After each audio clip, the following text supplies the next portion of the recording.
begins.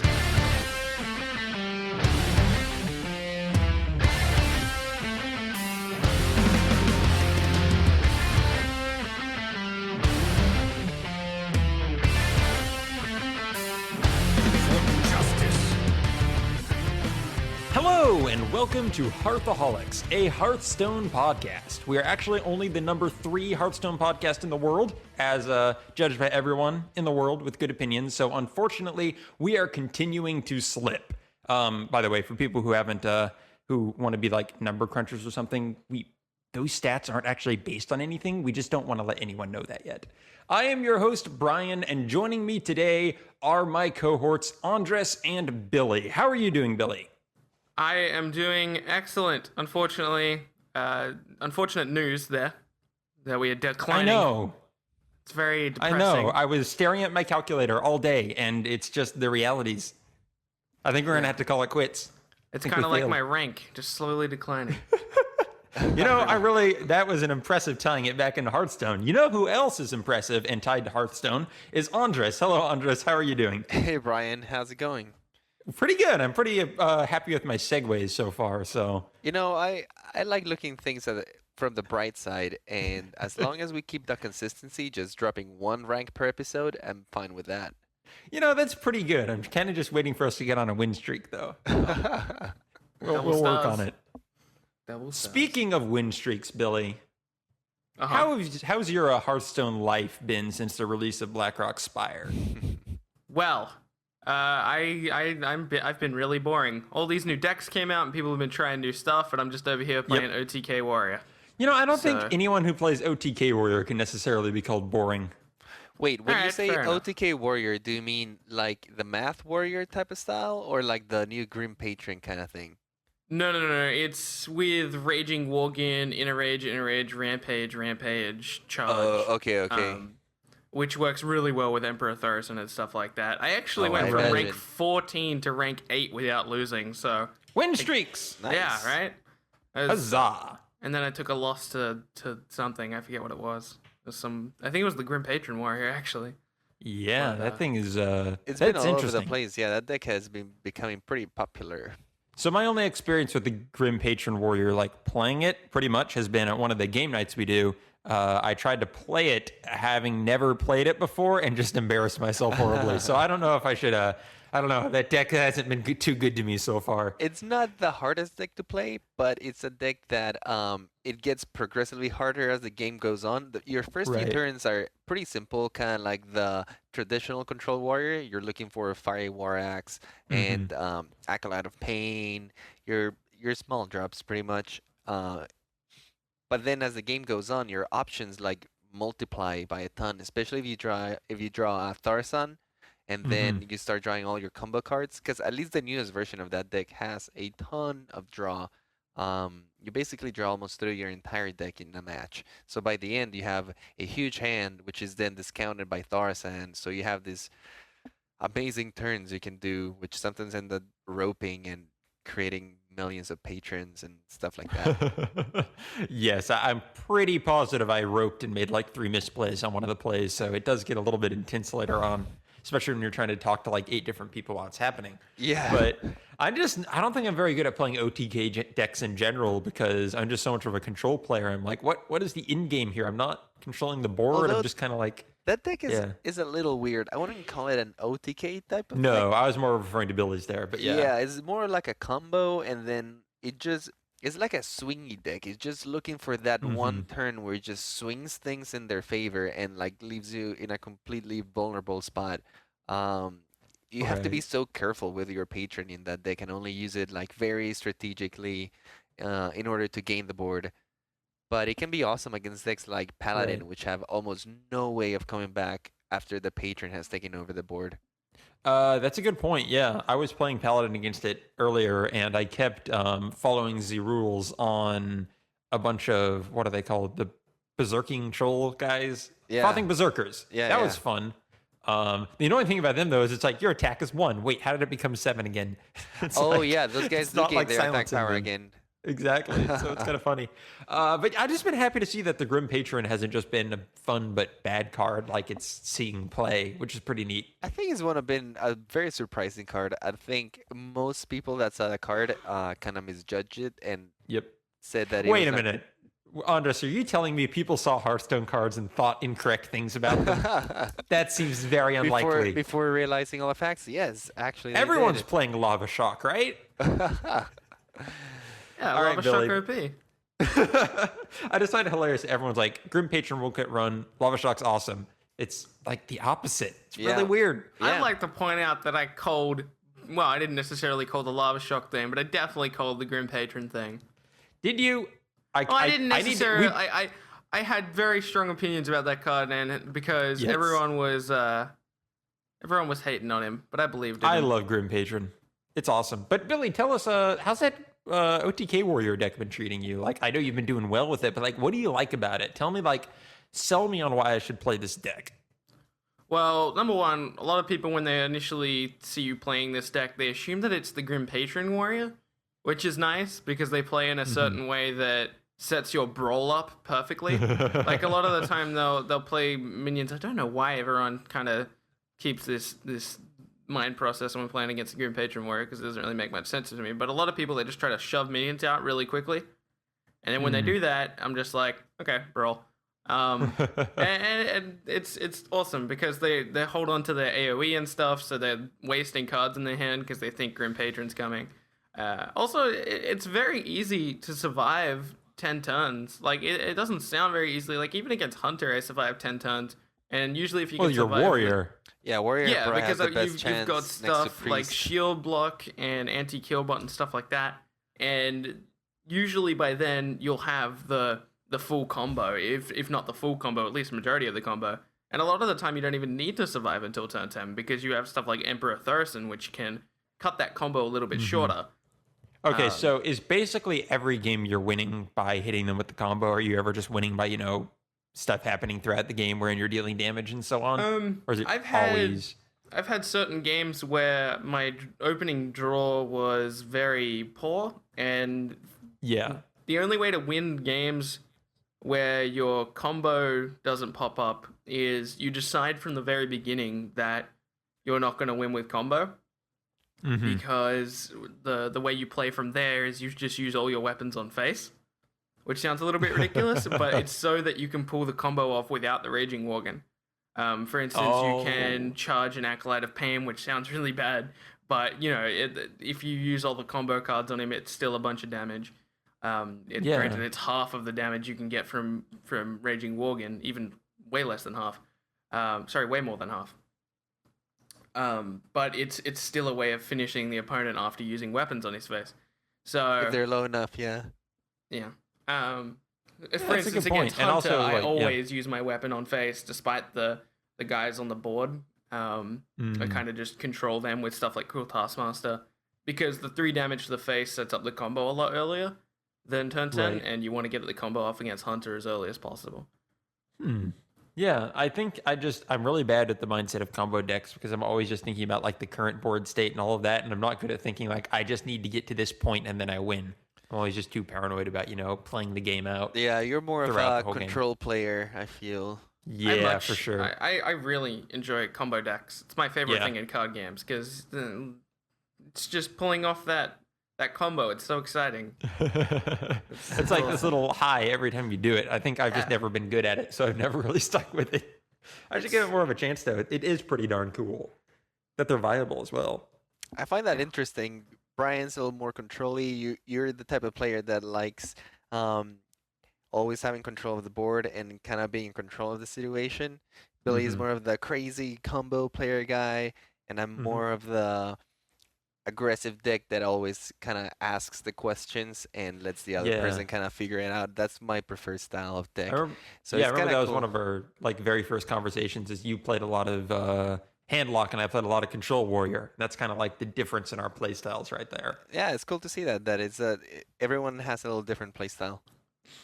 Absolutely, except people who play Face Hunter. They're all the same. That's a play style too. I know.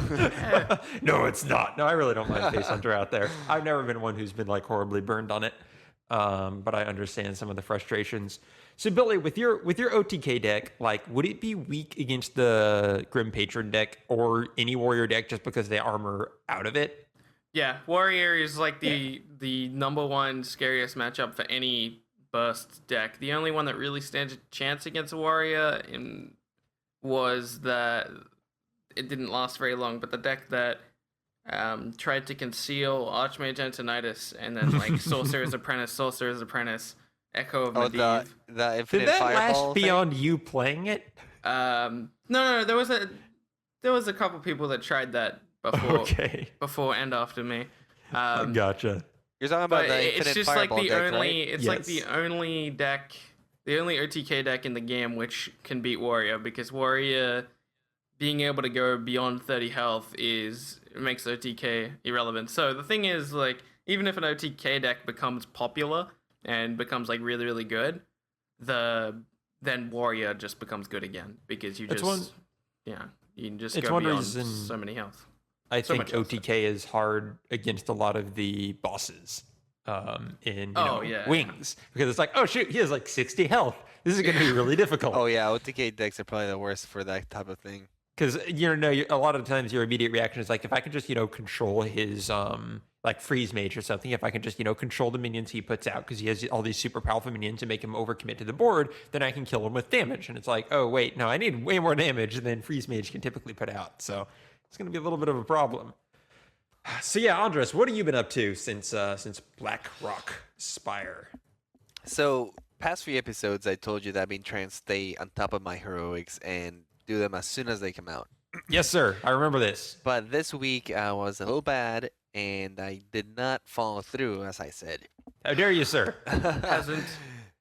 Just because this week there's already like enough cards out of Blackrock Mountain where the ladder has actually changed quite a bit, and there's been enough experimentation where some new decks are starting to spark up. And pretty much the only thing that we're missing now is the bulk of the dragons and a few other cards. So there's enough to like experiment and stuff. So I was playing more of the ladder. There's some really cool decks out there right now.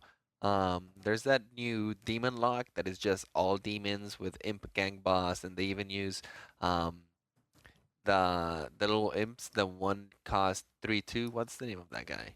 Oh, flame imps? Yeah, the flame imps. I don't know why I forgot that. Pretty much all the demons, and even Bane of Doom is in there. Yes. So it's a really cool deck. I've been playing around with that. The new Patron deck is awesome. It's definitely making more of a splash than people anticipated. And now there's that kind of like halfway through Dragon Paladin that looks very promising. Right, the Dragadin, as I heartily support calling it. Dragadin, nice. I've seen that everyone. I'm like, yes, this needs to be a thing. Because every Warlock deck has to be something lock. Every Paladin deck has to be something Adin. Shockadin, Dragadin, etc. Leroyadin. I don't think that was ever a thing, actually. But it should have been. But yeah, that Patron deck has been really interesting. I faced Vincent, our mutual friend here, who we've all played Hearthstone with before, and probably lost to before. Yes. He played the Patron deck against me, and I was playing the Dragadin Paladin deck, and it was actually going pretty well for me. And I thought I had it, and I healed up to like 26 or 28 life.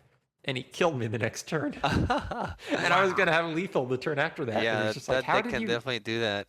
What even happened? I was actually playing against him too. I started playing with a grinder mage that I saw Strife Crow trying out. A grinder mage. Do explain. I have no idea what that is. It's a deck that was around a little bit while GVG was first out, and kind of like fell out of the meta, and nobody really like tried it again. But like some people were trying to bring it back. I think Powder was playing with something like that, or Orange, and then Strikecrow was trying a version of it. It's basically a mage deck that just tries to gain as much value as it can from its cards and just win like the attrition war. You basically grind out your opponent of options. It's a very slow deck. It's kind of a control deck, but it's very minion-centric, and it uses Echo of Medivh and Duplicate to keep refilling your hand, so you cannot duplicate like Heal Bots or Black Knights. I'm sorry? Is this a different? Is this Flood Mage or is this a different mage? What do you mean by Flood Mage? Reyna had made a deck at the end of GVG called Flood Mage, and I'm not sure if it's the same deck, but it kind of falls underneath the same principle. Is it a deck of just all water elementals? I don't think his actually ran. No, I think it did. Okay. I think I'm talking about two different decks here. Sorry, I apologize. Yeah. But it was kind of focused on early game with stuff like Mirror Image and Mana Worm, and then in the late game, your play was Echo of Medivh, your entire like massive board, and the idea is that you're flooding your opponent. See. Yeah, this one is not a deck that takes over the board, but it's more of a deck that can have a lot of tools in its belt. For example, you got like one Owl, one Big Game Hunter, one Sylvanas. Some people put in one Black Knight. You have one Ragnaros, and pretty much you like pick and choose depending on the matchup. So if you're facing against a handlock, you might want to duplicate your Big Game Hunter, so you set up a duplicate and then Big Game Hunter, or you make sure that you Echo of Medivh that Big Game Hunter, so you keep gaining like more tools against it. Or if you're playing against a warrior or a big control deck, you might want to duplicate your Sylvanas. If you're playing against an aggressive deck, you duplicate your Belcher, and so on. So basically, it's a deck that has all the options available to it, and then has ways of making a ton of copies of these options and just grinds out the opponent like that. You can heal by a ton. You have a ton. You also use the Ice Barrier, so you kind of protect yourself that way. Does it? Is there anything from Blackrock Spire being used for this, or was it just people are bringing it back now because they just kind of see an opening? There is nothing from Blackrock Spire in this deck, no. Okay. At least not yet. Maybe once the new Mage card comes out, that guy that every time you cast a spell. Yeah. I wouldn't really see that guy in this deck either. Yeah, this deck is pretty much GVG based. Yeah, it sounds like kind of a horrifying deck to have to try to like get through ladder. Yeah, no, it's a really hard deck to play. My point was that I played against Vincent, and he was trying all his new decks out, the Patron Warrior and the Warlock, and I got my ass kicked so bad that I was like, okay, I'm putting this deck aside. I don't want to play it anymore. Oh, don't blame the deck. You're facing Vincent. That's always a scary proposition. No, yeah, he's a really good player for sure. Yeah, pretty much every time. He's always just like, I have such a bad draw, and then beats me, and I'm like, what? What do you do with a good draw? But yeah, he said when I faced him, he was going like 11-1 with that Patron deck. Nice. Yeah, that Patron deck is really, really cool. So I was impressed. I would need to play more of that deck because I think it's kind of fascinating. It just seems like a lot of fun to play. So that seems pretty cool. So have you been jumping on like the ladder or mostly facing friends with your decks, Andres? I did do a little bit of ladder, just because I haven't done so much in the beginning of the month because I was doing heroics and all that stuff. I want to try the ladder this week. Still pretty aggressive. I see a lot of hunters. Mage is very popular. Druid for sure, and then the occasional Dragadin or Dragadin. I don't want to call it Dragadin. It sounds like a paladin with some like sexual personality problems or something. I thought of that too earlier. I like that. Dragadin. It's nice. But anyway, and obviously the Green Patron Warrior. There's a lot of people playing that deck. It's always also the flavor of the month, right? At least for now. Which one? The Grim Patron deck? Yeah. Right. Yeah, it really seems to be like it's the deck by far, from my limited experience with post Blackrock decks, that seems to have like taken off. I don't see, Resurrect Priest or any of those. Yeah, it's definitely the novelty right now. It's like the cool kid just came to town and everyone wants to, you might hang even out with say him. Everyone get in there. Wow. There you go. Yeah, so people are big fans of that deck for sure. It's the shiny new thing. Billy, have you even like tried any Blackrock decks yet? Oh, I'm hurt. I've played a bunch. Okay. First, let me go look at my deck collection here. Sorry, it's going to take a moment. As of right now, my deck's Priest, which is a Resurrect Priest. I have. Is that good? I'm enjoying it. It's kind of. It's iffy. That's a way to dodge the question of is that good? It's iffy. I feel like it still needs a couple cards. I tried Dragon Priest, which wasn't very effective, obviously, because Zombie Shell's better than the Whelp that came out. I've been trying Zoo, which was fairly effective with Imp Gang Boss. I've tried a new Druid deck that I made, which focuses on kind of the same playstyle as Zoo, and then finishes you out with stuff like Volcanic Lumberer and Druid of the Fang. It actually works pretty well. I've been really enjoying that deck. Yeah, I actually played you against that deck, and I thought it was pretty cool with the Druids of the Fang. You can gain a lot of tempo real fast with that deck. Yeah, and then I've also been playing the list that Brian Kibler put out for Dragon Paladin, which I've been calling Dragoon. Oh, you mean Dragadin? Yeah, Dragadin. Yes. I played a little bit of the Grim Patron Warrior, but to be honest, I don't really like it. And then I've been also playing a little bit of Shaman, which does not run Lava Shock. Sometimes, Billy, you seem like the Hearthstone hipster because you're just like, everyone's hating on Grim Patron. It's a great card. Everyone starts loving Grim Patron. I don't like the Grim Patron deck, you know. I like the Grim Patron card. I don't like the deck that it's in. It doesn't. Gotcha. I don't know. I understand that it's effective. I just don't enjoy the play style. Mm-hmm. Sure. So how would you say the playstyle of that like differs from your OTK warrior? Like in a way that makes you stop enjoying it? With OTK warrior, I get to sit back for 10 turns and then kill the opponent in 1 turn. Yeah. with Grim the Grim Patron warrior, I'll tell you, I'm being completely honest, I still don't even know how to play that deck. Every time I play it, I'm like, it's I don't. It's a weird what deck am I meant play. I don't understand. I got all these like cards. it seemed but I like can't do anything Vincent with them. was using his frothing berserkers to like bait out my removal early on by like hiding them behind taunts and stuff, and then doing damage with those throughout the game. I don't know if that was like the way to play it or because he had a terrible draw, but that's how he beat me. It was really weird. I wasn't the quite Grim Patron sure list that I'm running, which I forget who this was from, so I apologize whoever made this list. The only taunt it runs is Unstable Ghoul, and it only runs 1 of them. Yeah, I think he was running 1 or 2 unstable ghouls. He was also running the pirate taunt.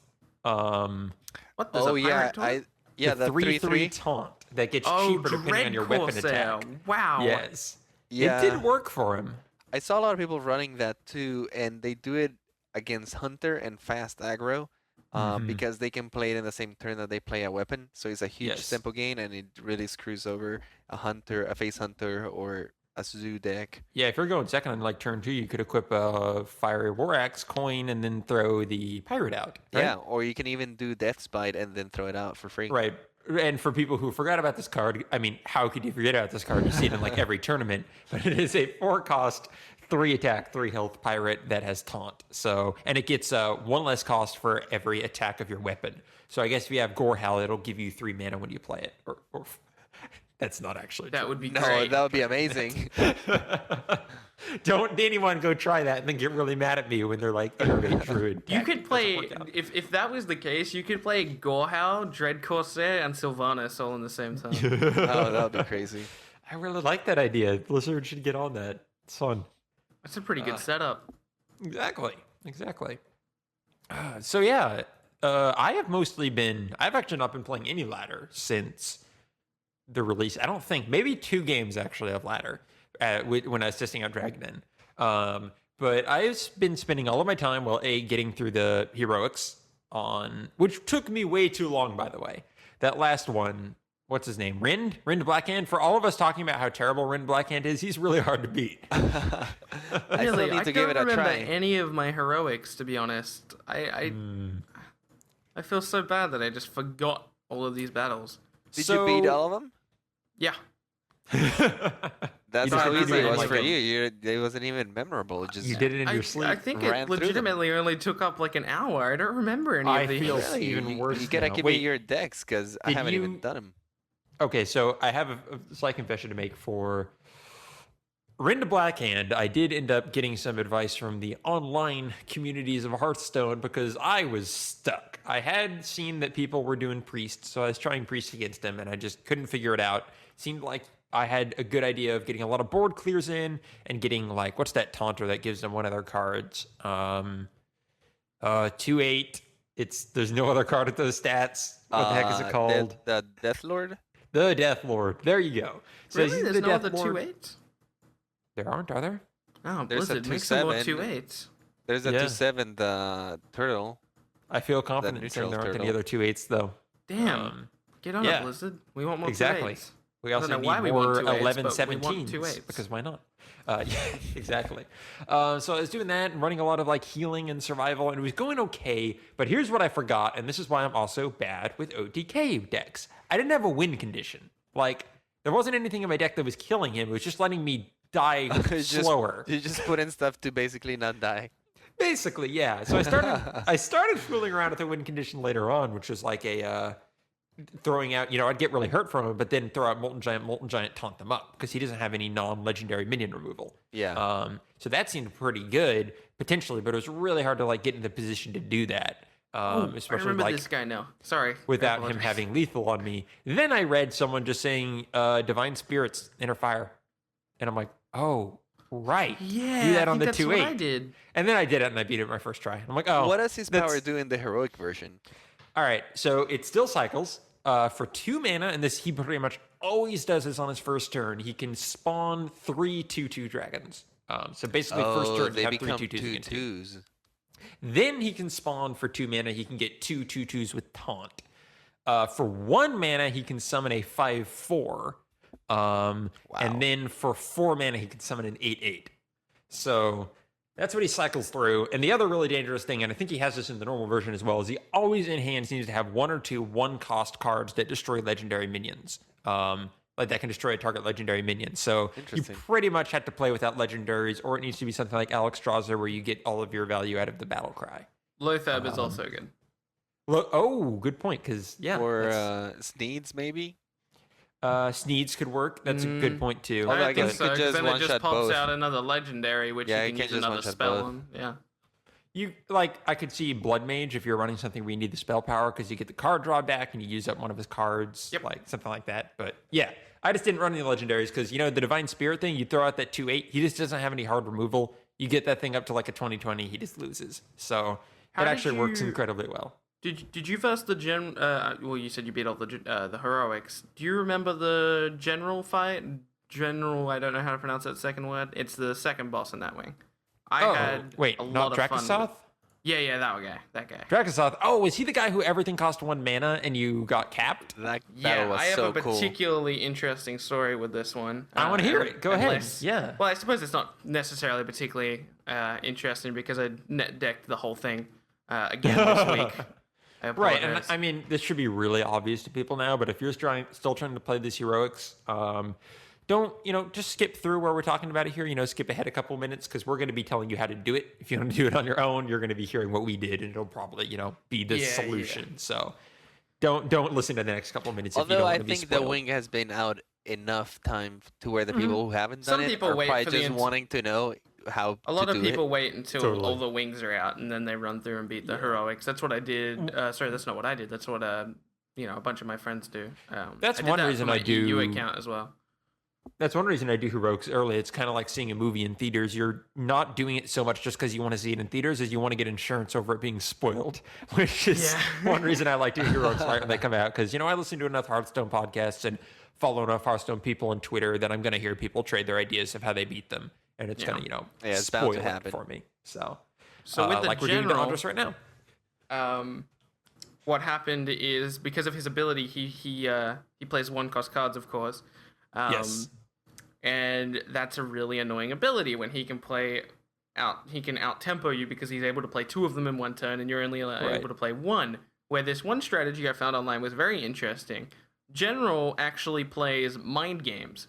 And if you fill up your deck with 29 spells and your 1 creature is Major Domo Equitus, he's going to mind games the Major Domo. You can then Shadow Word Death the Major Domo and then double Mind Blast for game. That is absolutely cool. That's so much cooler than the way I beat him. I even kind of like the way I beat him, but that's so awesome. And by the way, if it's not obvious by now for people, when we say 1-cost cards, it makes every card of the game cost 1 mana, and you're capped at 1 mana crystal. He's capped at 2 mana crystals. So it's not like he's playing Elven Archer repeatedly. He's playing any card for the cost of 1. He reduces every single card to 1 mana, so he could play Mind Control for 1. Totally. Yeah, and so could you. And I had Mind Control in my deck for a while, and I was losing by the time I could play it anyway. So it's just like, this isn't working. Yeah.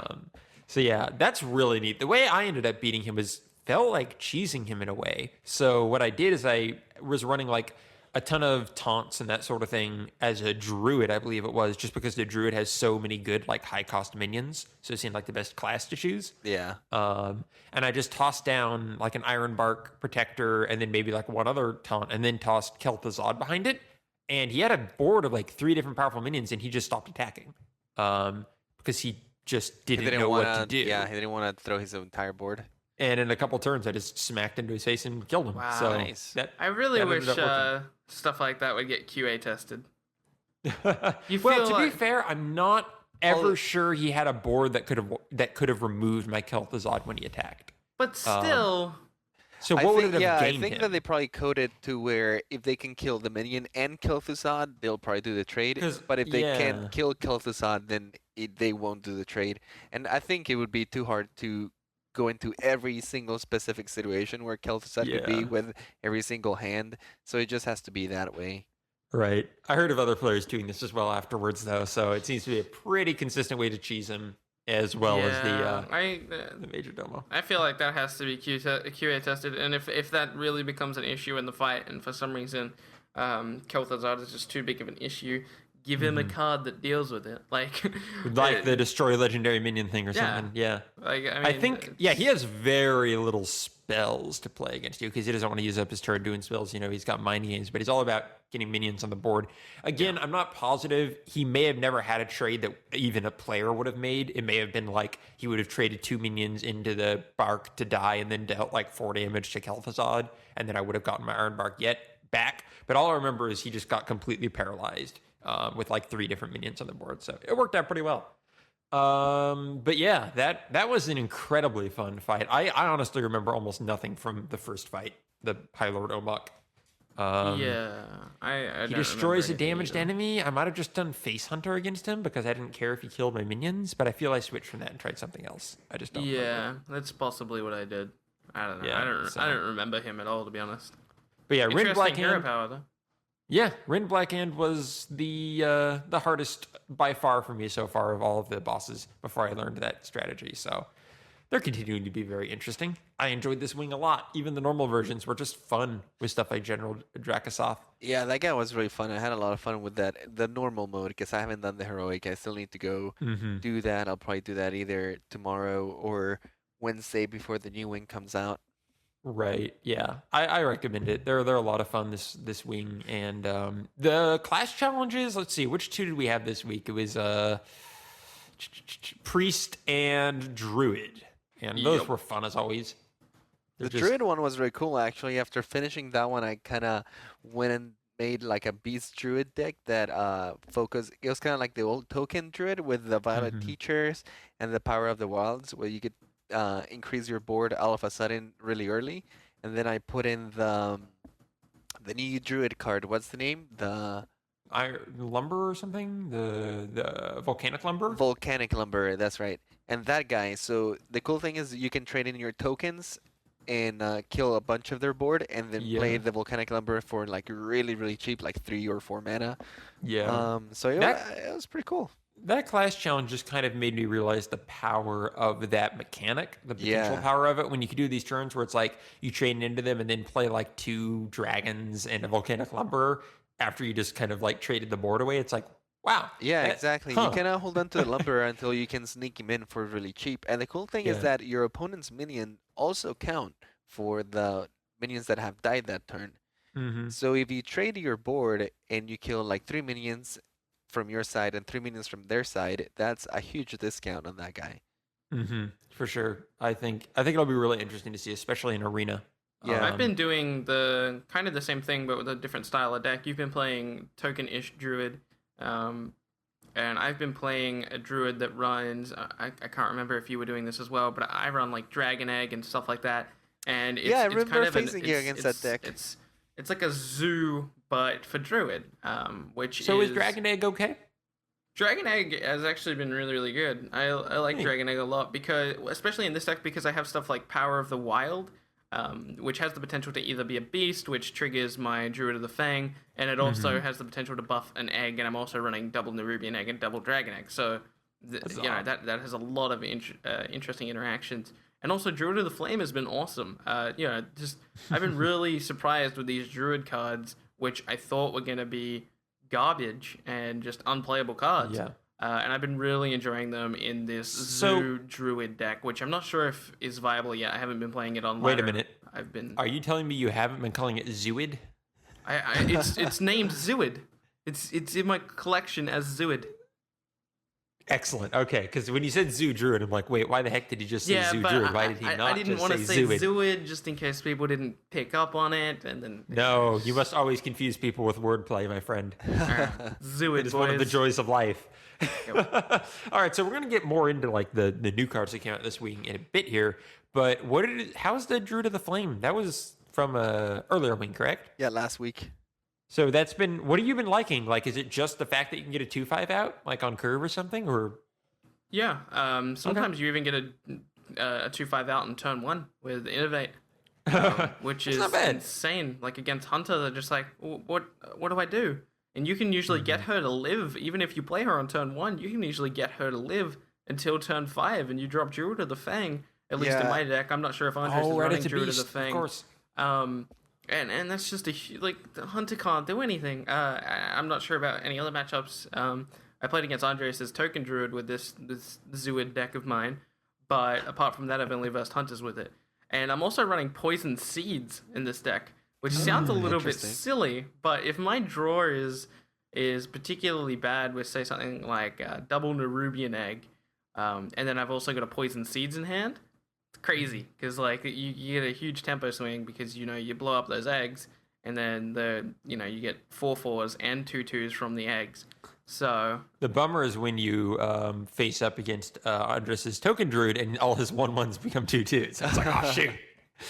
Well, but I wasn't running Poison Seeds at the time, but I actually recently put that in. Egg synergy is awesome. I hadn't realized that you get the 2/2 and the 4/4. Oh, that's true. Never thought about that. Same with the other eggs. But I agree with Billy. I think a lot of people underestimated the 2/5 stats on that Druid of the Flame because they look rather unappealing just because it's not very aggressive. But it's also a minion that tends to stick on the board and is hard to remove just outright, especially at that point in the game because it comes out so early.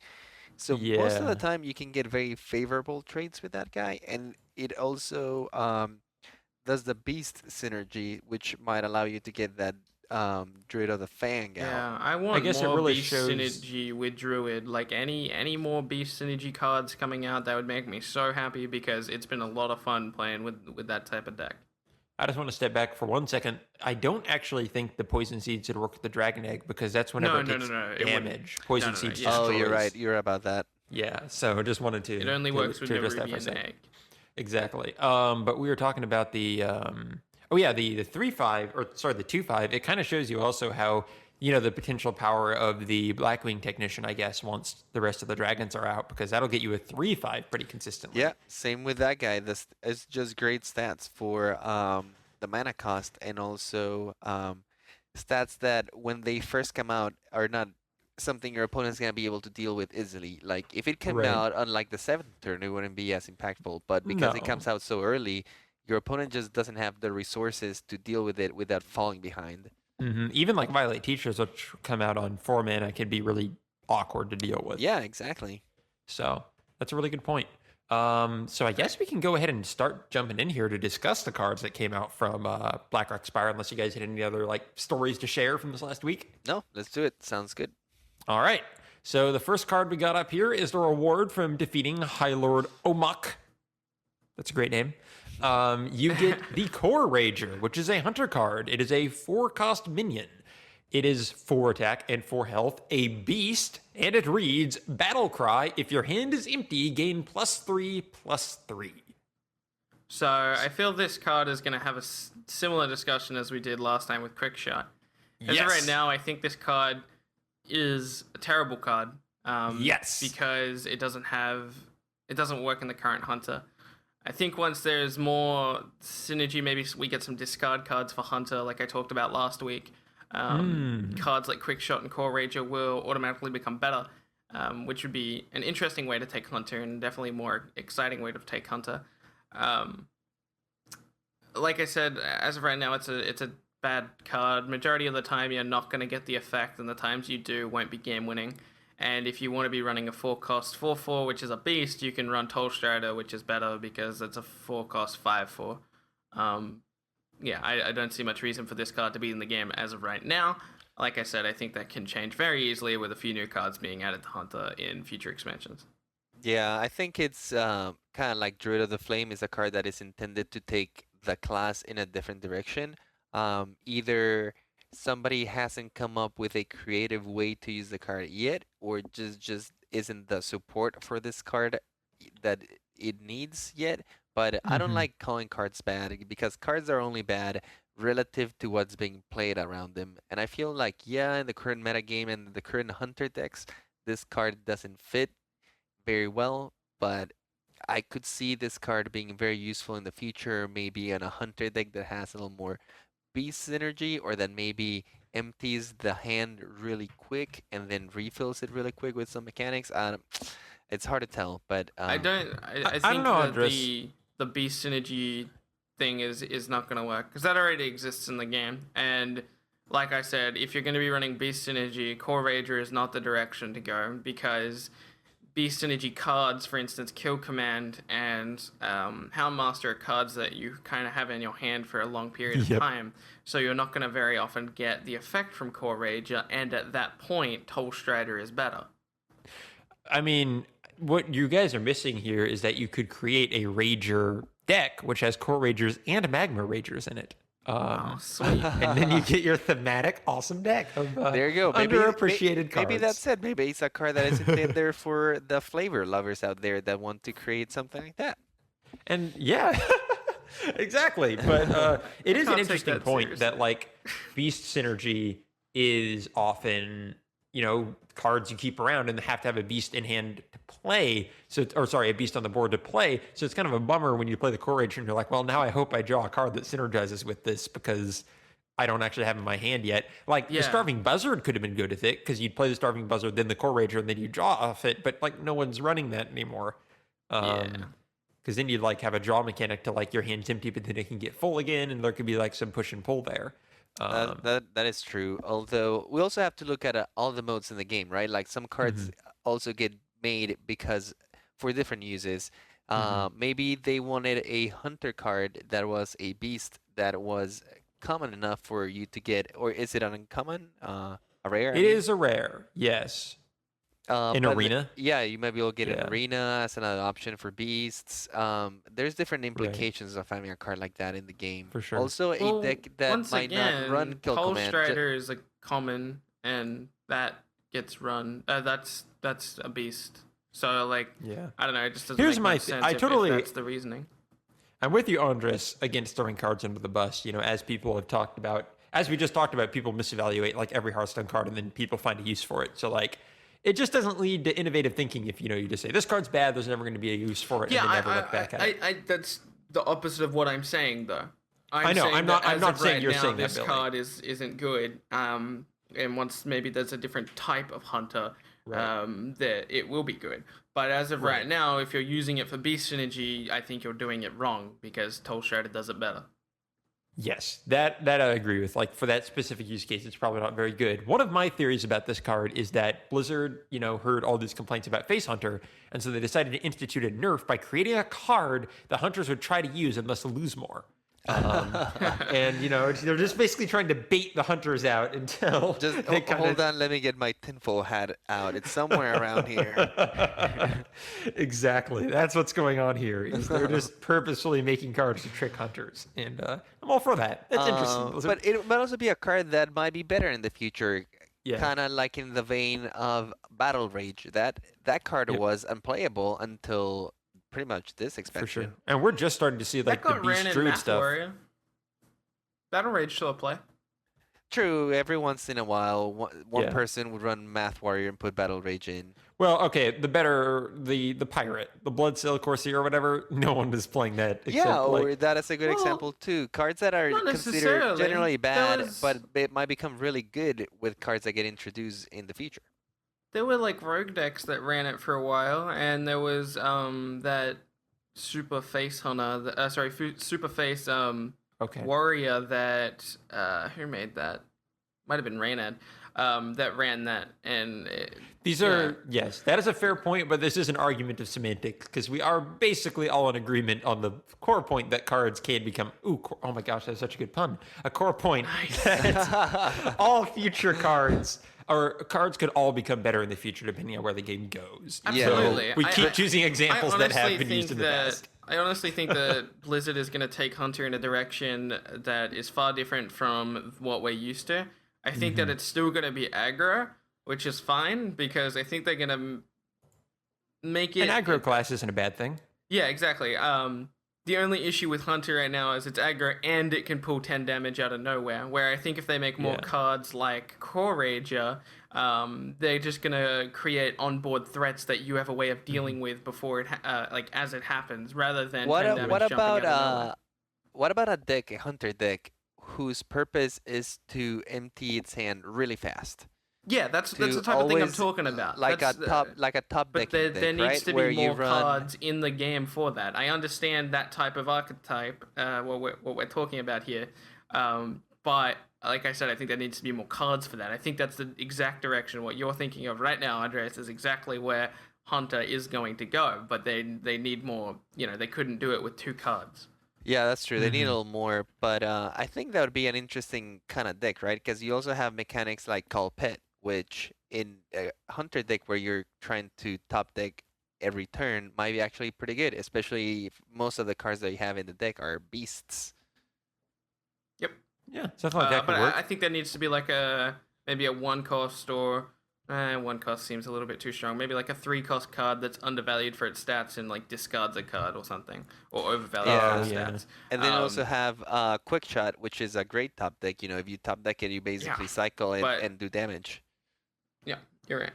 Yeah, and I think Magic maybe had a similar problem early on with Red, in that, these burn decks and stuff. If you look at old Red cards, they were ridiculously powerful. Like, you could get so much damage for low cost. I think aggro is one of just, as part of gaming, I mean, you look at Zerg Rush and StarCraft, like, it's the thing that when it's unbalanced, it is most noticeable because it wins games fast, and people feel like they don't even have time to react to them. And even minute changes make a ton of difference in them because they're dealing with the low numbers of the early game. They're dealing with the first few turns that really, swing the game one way or the other. So I just think that as Hearthstone is becoming a bigger game and having to balance itself, I think the first place you're going to see its big cracks is in its aggro decks, which is Hunter. Yeah. So, of course, even in shooters, at least as far as I'm aware, one of the coolest strategies, at least against in a public lobby in Call of Duty, was always to rush their side of the spawn on domination rather than getting your own flag first.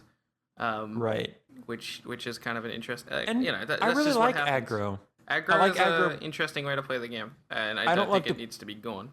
I just think I don't love to play it, but I think it does an amazing job of keeping other decks in check and balance and revealing what the weakness of your deck might be. And just showing that, there's always going to be a deck faster than yours. You need to make sure you have a mechanic to keep that in check.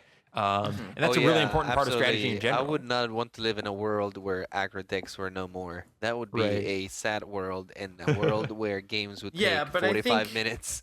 I think Zoo was a better... Yes, I totally agree version of aggro. Like, not necessarily better as in it's more effective, but better as in it was the perfect balance, in my opinion. It was annoying to verse, but it wasn't outrageous. 5 also damage matched Blizzard's... from Doomguard wasn't a big deal. Where, like I said, 10 damage from Kill Command is frustrating. That's beyond frustrating. I think that's not balanced. Exactly. Yeah. Like, I think Blizzard also matches... Zulok matches more of their hope, where they say, they want their games to be about minion trading and the state of the board and that sort of thing. And Zulok was very much that. Like, it was aggro, but you were constantly, evaluating the board, and your opponent had so many chances to react to what you were doing. Yeah, well, that was also more of a board control kind of thing. Yeah. Blizzard has done a very impressive job of not inventing good one-drops since then, because they understand that if Zoo has an access to another really strong one drop, that it would kind of get thrown out of whack. I mean, this any is low a drop total card, they have been trying. Look at every low cost card now. Everything below 3, everything has been kind of mediocre. I think the only one drop that came out was for priests, pretty much, this expansion. Yeah, but that's what I'm saying. Like, that's actually really interesting. Like, every low-cost card is a class card. Yeah, it's good that they're doing that.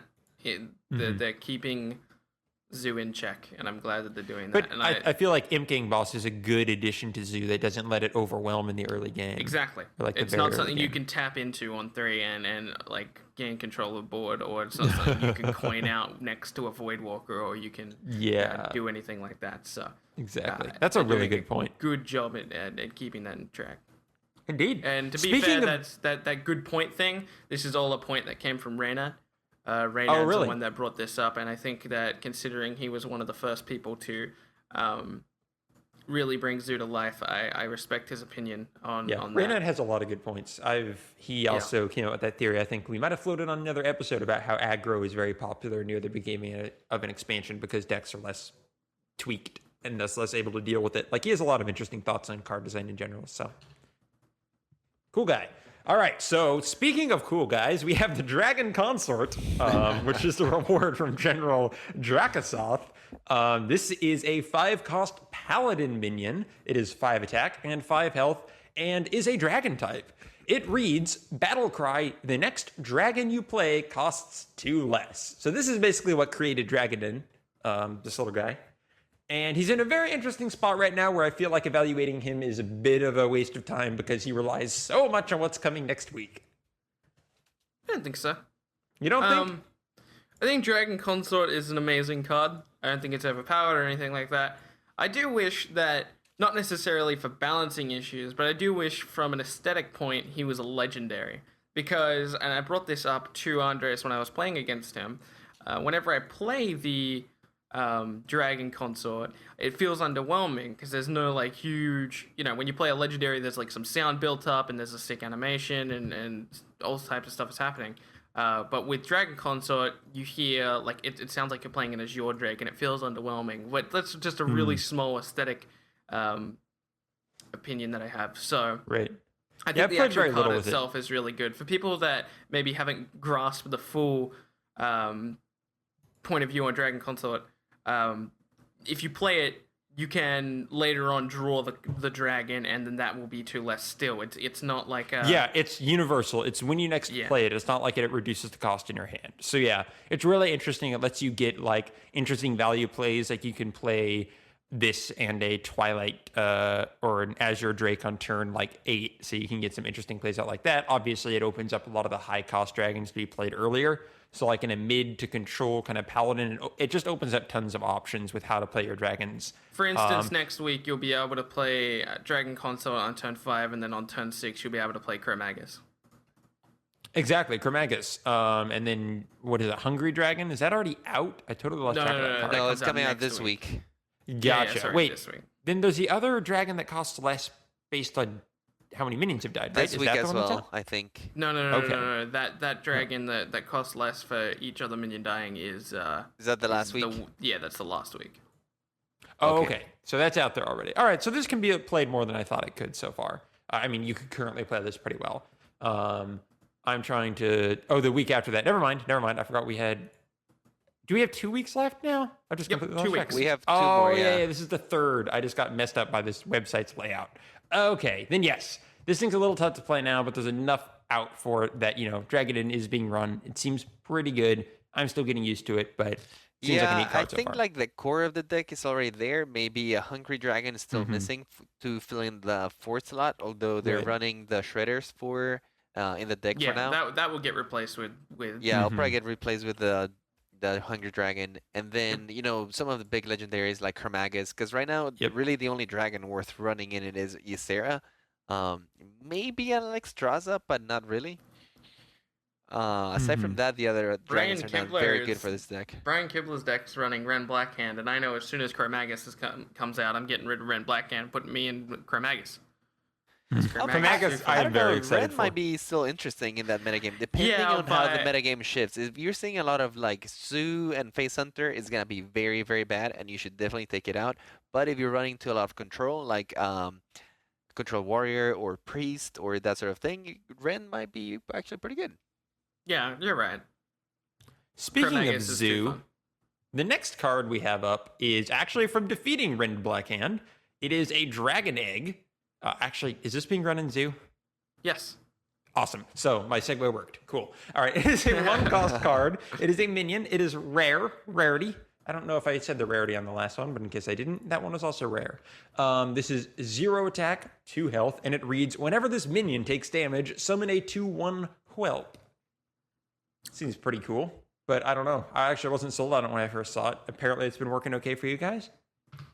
I've only run it in my own version of the Patron Warrior. I made like an egg Patron Warrior where it run the Dragon Eggs, the Nerubian Eggs, and like Taskmaster. Because Taskmastering a Dragon Egg is actually really, really nice. So I've only tried it in there, although I ended up taking them out just because you have so many like whirlwind effects that sometimes your dregs don't do much for you. But even so, most of the times where I would play the egg, I would end up getting at least 1 or 2 Dragon Whelps out, and it would put a wrench on my opponent's turn. It would gain me some tempo just because it comes out so early that there's not that many ways of dealing with all these little guys popping out, plus the things that you're playing. Yeah, that totally makes sense. I can definitely see it in Zoo, especially because you can buff it in both health and attack. So I haven't been playing it in Zoo, but I've been playing it in the Zoo Druid I made, and that's been working out really well. Yeah, Zooid. It has some really interesting interactions. For instance, like if you play Dragon Egg on 1, and then on 2 you innovate like a Knife Juggler, and then like Power of the Wild, use your Dragon Egg, because obviously the Dragon Egg gets a buff from that, and then you like use your Dragon Egg into something, like Knife Juggler gets some synergy with the Dragon Egg. So, I don't know, it's a cool card. I really like the card. I don't think it's necessary. I don't think it's going to stick around in Zoo. I think it's going to fizzle out. But I think it's a really cool card, and I'm glad to see cards like this in the game. Yeah, I mean, it's a 1-drop with the potential to get you, what, like 4 of stats out of it? No, 4/2. Because, what? 4/2, yeah. It has, no, because it has 2 health originally. Oh, you're right. What do you, wait. Oh, yes, you're right. If you count the health of the egg, then it's a 4/4. Exactly. So that's interesting for a 1-drop. I mean, it's going up against stuff like Flame Imp, but you probably could have room for like both of them, and it doesn't hurt you. So there's some benefit there. Yeah. I think it'd be interesting to see what happens with that one. I just, like you said, Andres, early on, people were like, go in the Patron deck. And I'm like, you're killing your own things a lot in that case. Although, generally, you would trade them up before, doing a big AoE or stuff like that, or just attack with them and then pull out, like, your... I think looking at it as a 4/4 is an interesting way to look at it, because if a 4/4 was printed for 1, that'd be OP. Yeah. So... They just partition it's interesting. If you can trigger it that way and have it be a 4/4 every time, it's really, really, really, really, really good. It's just tough. Like I think like an arena with mage or something could be kind of cool. If you don't have a turn 2 play, just ping this. You got some. Yeah. So absolutely. It'll be interesting to see. Speaking of things that'll be interesting to see, these are getting horrible. We have the class challenge for Priest, the Twilight Whelp. It is a 1-cost minion. It is a dragon type. It is common rarity. It has 2 attack and 1 health, and reads Battle Cry. If you're holding a dragon, gain +2 health. This guy has not been receiving that much attention, mainly because the bulk of the dragons that the priest might want to use have not come out. But I can definitely see a dragon priest coming out, because basically it'll be like a board control-y type of dragon priest where your minions become really big and really hard to kill, and they trade efficiently with everything else, and you can keep healing them. I can see like Zombie Chow and then this little dragon. So you basically have 4 Chows in this deck. And then you also run like Hunger Dragon, and you run that other dragon that's coming out, the 3/5, I cannot remember, or 3/4. Dragonic Sorcerer. Yes, that every time that you play a spell on him, he gains +1/+1. Yeah, Priest is good for that. Yeah, and on Priest, you got Shadow Word or a Power or Shield. You got the Light of the Naru. You got Velen's Chosen. Yes. A lot of like really good buffs that you can throw on your minions. What about a Light Oh, you said lighter than Orb, right? Never mind. Yeah. I was just trying to think of healing, and you got the one that you would play. So yeah. Yeah, so I That's a really think good point. I think it's very viable, and I think it's gonna be a strong deck and another one of the classes that can really take advantage of some of the dragons. I really wish that this is kind of a tangent, but that paladins, like little buff cards, were kind of cantrips like priests, and that they did a slightly less, but also drew you cards. So stuff like Blessing of Might and Blessing of and the Divine Shield and stuff would get played, because that's a cool mechanic for a paladin. But it's never worth using up a card for such like small amounts of abilities.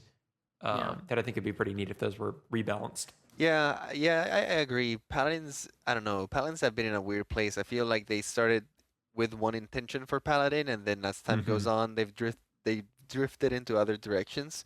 Yeah. Hopefully in the future, some of those low cards maybe can get revisited, not by changing them, but by adding more cards that might be able to take advantage of them. Yeah, I mean, they just added one. So, you throw Divine Shield on that dragon you mentioned, and he gets +1/+1.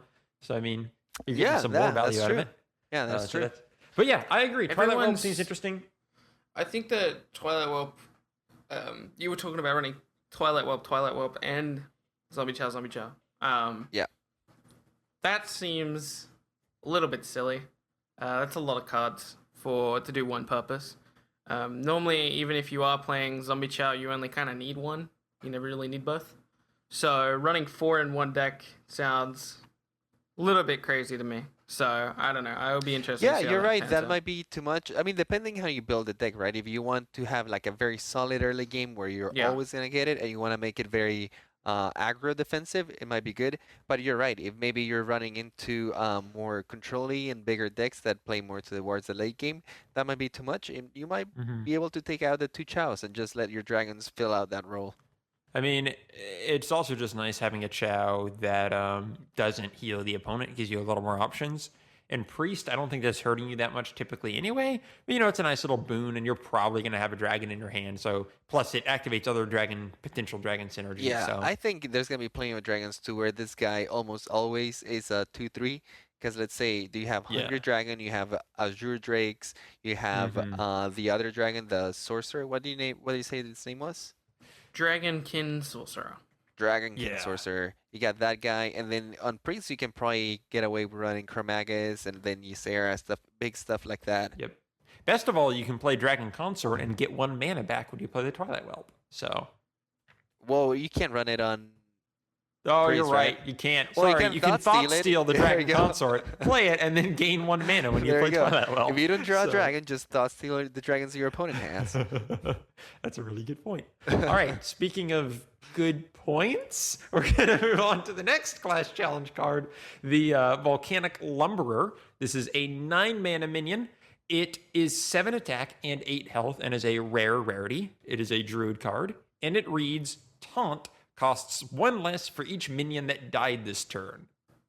I personally have been very, very pleasantly surprised with this card.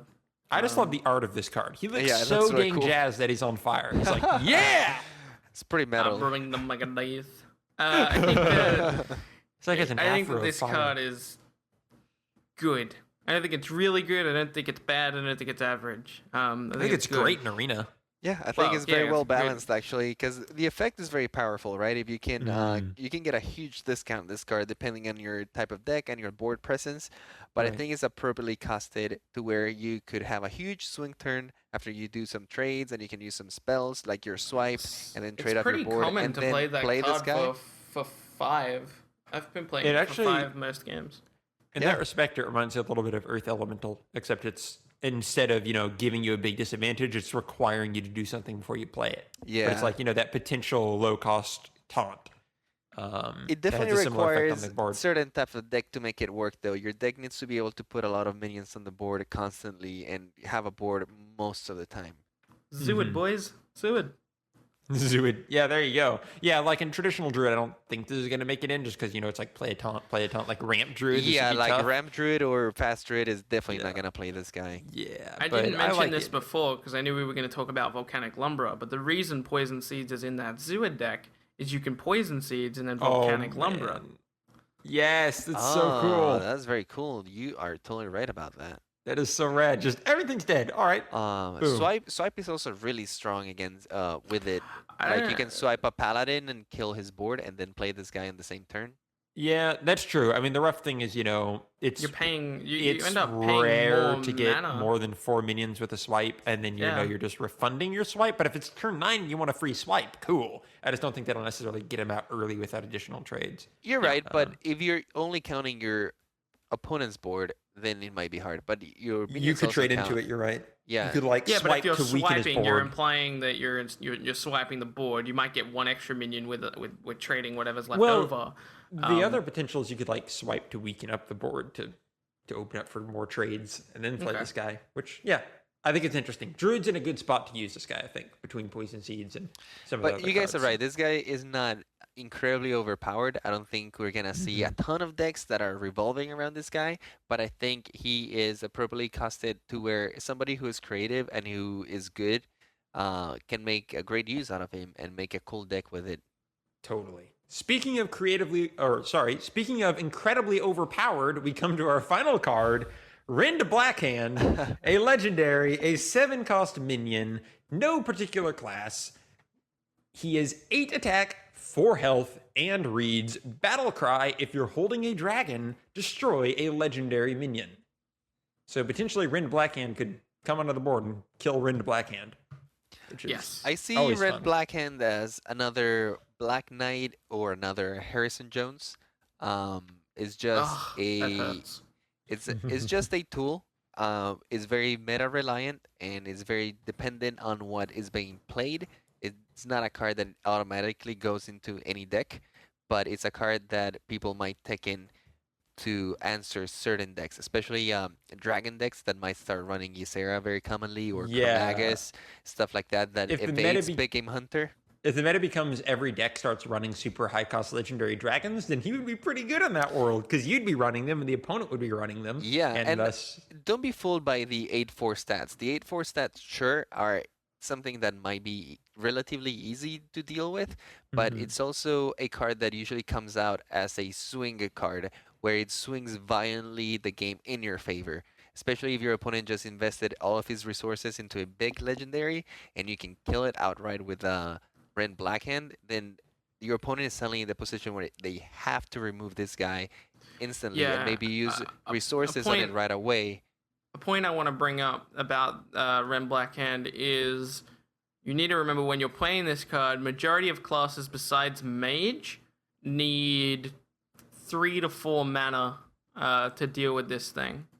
Exactly. After you've played it. So you're kind of putting your opponent, even if he has an answer for it, you're usually putting him 3 or 4 mana behind what he would actually like to do that turn.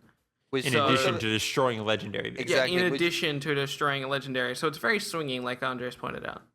Yeah. Most of the time, it ends up giving you initiative, and because your opponent needs to spend resources on getting him out of the way, then you tend to keep the initiative. That's why I think he's really strong. But then, just because he only kills legendaries is not a card that you will see run in every deck. Also, it's a card that will never get run in really fast aggro decks, and can only be run in dragon decks, obviously.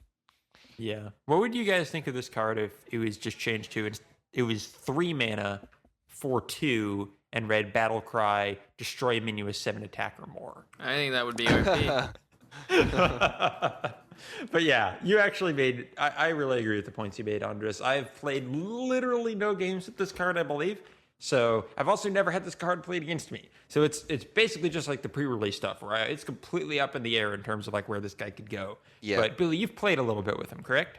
Yeah, he's in my Dragoon deck, or Dragadin. Yes. Any luck there so far? His animation's cool. There we go. What is his animation? He It looks like a what's the rogue card that outright kills you? The assassinate. Yeah. The assassinate. No, but I meant the animation like of him actually coming into the board, not him killing something, but him going into the board looks really cool. Oh yeah. It's got kind of a fiery effect, kind of like a small Ragnaros. Nice. If you're looking at the animation, He could kill Ragnaros as he hits the board. he's a really fun card. I've killed one thing with him, so not very successful. That could obviously be to a lack of running piloted shredders instead of hungry dragons and stuff like that. And I can also see Ren being more of a tournament card where it's put into a deck that is meant to deal specifically with certain decks. Yeah. I think the point you made about him being similar to Black Knight and Harrison Jones was on point. If anybody has like gold saved up or anything and you're not sure whether you want to buy this wing, first of all, don't buy this wing for this card. Buy this wing because you need access to the next few wings. This card is not going to be a card you specifically need at all. Do you have to buy them in order? I've never tried it. Yeah, because it's like you're getting closer to him. Like you had to beat it in order, I think, just for how the story progresses. Speaking of which, we didn't talk about that yet, but I was kind of disappointed with the story at the beginning of this just because like he was a much less interesting villain than Kel'Thuzad was. Nefarian. He was just kind of like, go kill Ragnaros.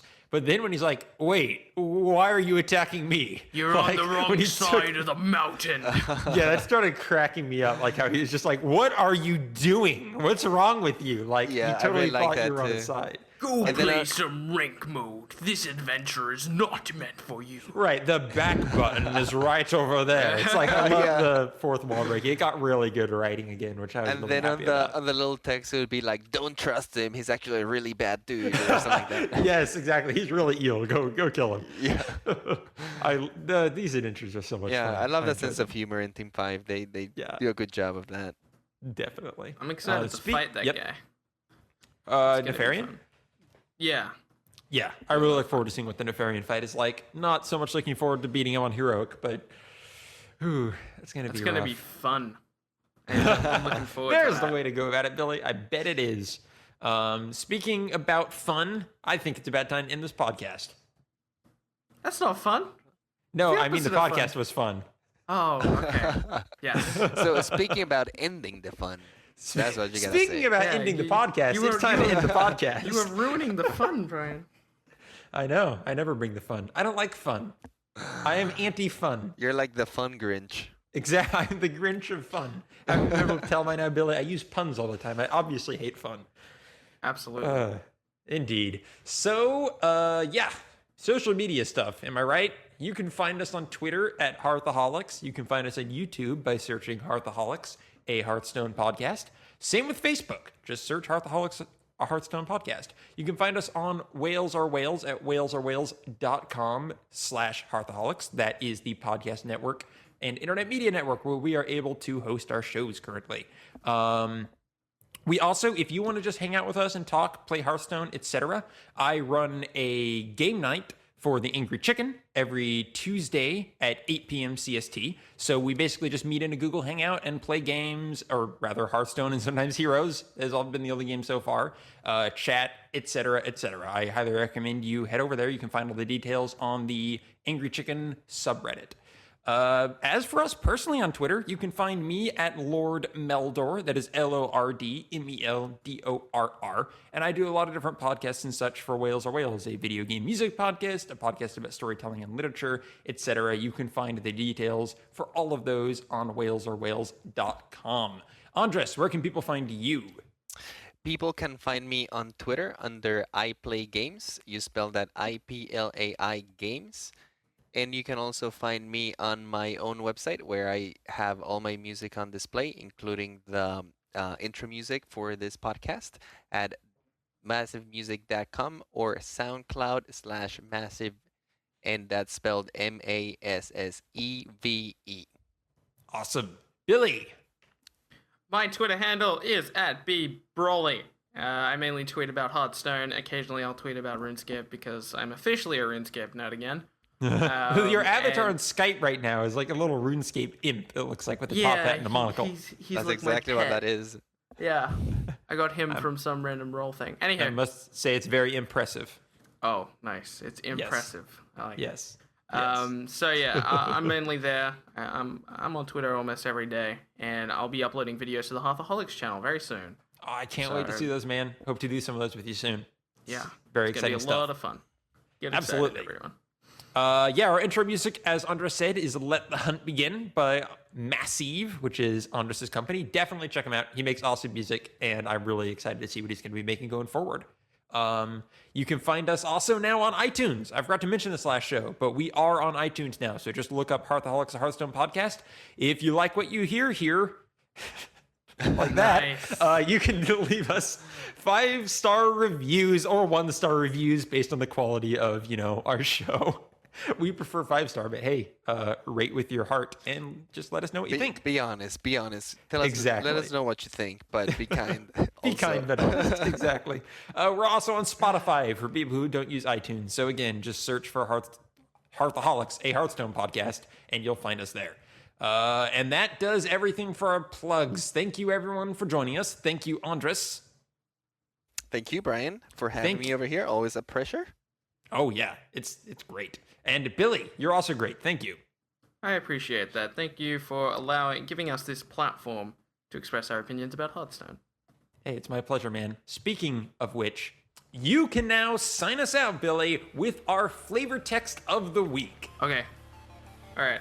This is the reason that demons never really become friends with warlocks. Let's the hunt.